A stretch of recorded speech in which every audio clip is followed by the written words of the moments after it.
আমি এই লাশের আমানত আপনাদের কাছে রেখে গেলাম। আমি বিচারটাও আপনাদের কাছে দিয়ে গেলাম। রেজাউল করিম ভাই আর ফিরে আসবে না, কিন্তু আপনারা তো সবাই আছেন ইনশাআল্লাহ। এখানে তার কবর।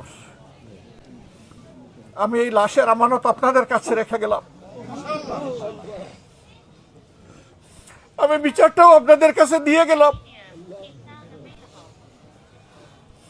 আপনারা দেখেছেন এ পর্যন্ত একজন আসামিকেও গ্রেপ্তার করা হলো না।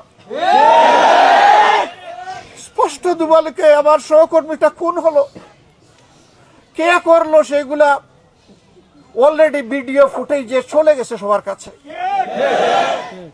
এরপরে প্রশাসন কেন নীরব? ওসি উড্র করা হয়েছে, ইউএনএ উড্র করা হয়েছে, এটা কোনো সমাধান না।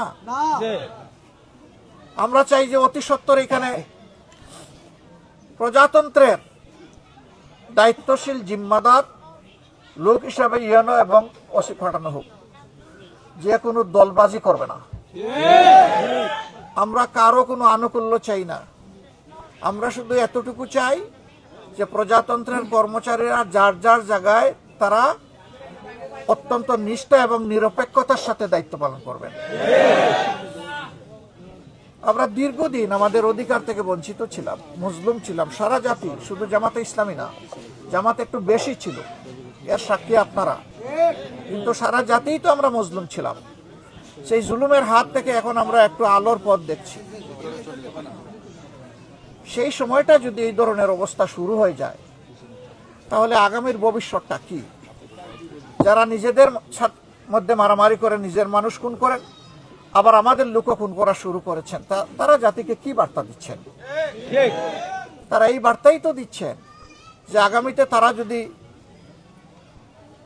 কোনো কায়দায় এই জাতির নেতৃত্বে চলে আসে, তাহলে এই জাতিকে তারা শান্তি দিবে না। আবার খুনের রাজনীতি, আবার ছুপ ছুপ রক্ত আর খাড়ি খাড়ি লাশ সারা বাংলাদেশ পাবে। আপনারা কি এটা চান?